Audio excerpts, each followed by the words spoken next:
สบายดีน้องๆนักเรียนทุกคนและวันนี้เราจะมาเรียนวิชาภาษาลาวกันอีกแล้วเนาะบทของเราในวันนี้ก็คือการผสมพยัญชนะกับสระอ่อนเรายังอยู่กับนอนกสะกดและมื้อนี้เป็นสระเสียงยาวก่อนที่จะเข้าสู่บทเรียนใหม่นั้นก็อย่าลืมกดไลค์กดแชร์หรือว่ากดติดตามคอมเมนต์ให้กำลังใจอาจารย์เด้อเพื่ออาจารย์จะได้มีกำลังใจในการเฮ็ดคลิปดีๆแบบนี้ต่อๆไปเนาะ แต่เพื่อบ่เป็นการเสียเวลาเรามาเข้าสู่บทเรียนใหม่กันเลยกออ่อนก่อนกออ่อนก่อนขออ่อนขอนขออ่อนขอนพออ่อน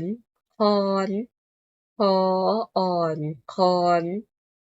งออ่อนงอนงออ่อนงอนจอออดจอนจอออดจอนสออ่อนสอนสออ่อนสอนซออ่อนซ้อนซออ่อนซ้อนยออ่อนย้อนยออ่อนย้อนดออ่อนดอนดออ่อนดอนตออ่อนตอนตออ่อนตอนถออ่อนถอนทออ่อนถอนทออ่อนทอนทออ่อนทอนนออ่อนนอนนออ่อนนอนบ่ออ่อนบอนบ่ออ่อนบอนปออ่อนปอนปออ่อนปอนผออ่อนผอนผออ่อนผอนฝออ่อนฝอนฝออ่อนฝอนพออ่อนพรพออ่อนพรฟออ่อนฟอน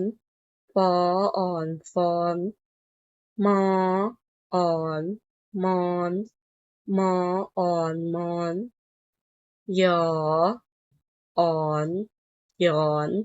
หยออ่อนหยอนลออ่อนร้อนล้ออ่อนร้อนลออ่อนร้อนล้ออ่อนร้อนวออ่อนวอนวออ่อนวอนหออ่อนหอนหออ่อนหอนอออ่อนอ่อนอออ่อนอ่อนหออ่อนฮอนหออ่อนฮอนงอ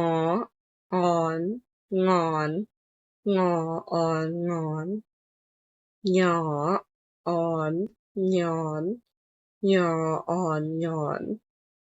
หนออ่อนหนอนหนออ่อนหนอนหมอ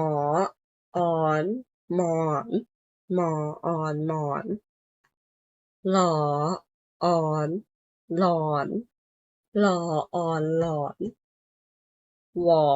อ่อนหวอนวออ่อนหวอน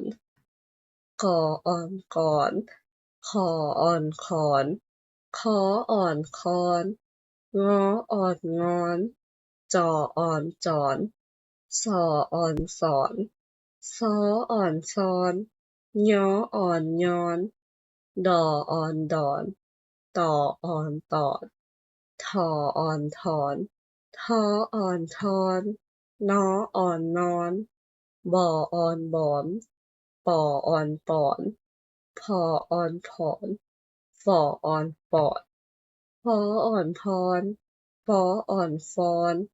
มออ่อนมอนยออ่อนหยอนรออ่อนร้อนล้ออ่อนร้อน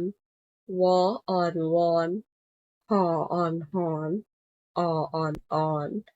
ฮออ่อนฮ้อนงออ่อนงอนหยออ่อนหยอนหนออ่อนหนอนหมออ่อนหมอนหล่ออ่อนหลอนหวออ่อนหวอน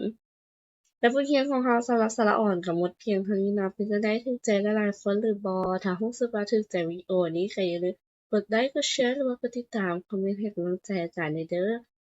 และบทเรียนของเราในมื้อนี้ก็จบเพียงเท่านี้ขอขอบใจ